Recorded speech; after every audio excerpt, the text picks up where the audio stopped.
বন্ধুরা দেখেন, এটা হচ্ছে সেই বিখ্যাত ইছামতি নদী, যেটা রাঙ্গুনিয়ার উপর দিয়ে প্রবাহিত। এই যে পাহাড় থেকে উৎপত্তি, ওখান থেকে এসে এইভাবে পানিগুলো সমতলে চলে যাচ্ছে।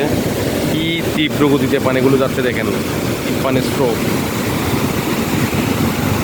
কঠিন অবস্থা।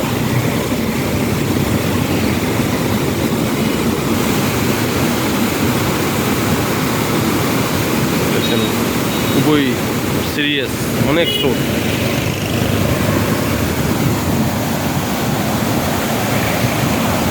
এটা এদিকে সুইচ গেটের অল্প করে গেট ছাড়ছে, তাতেই অবস্থা।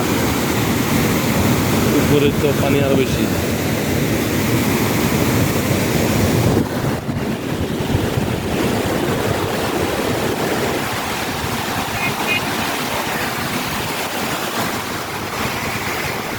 ধন্যবাদ।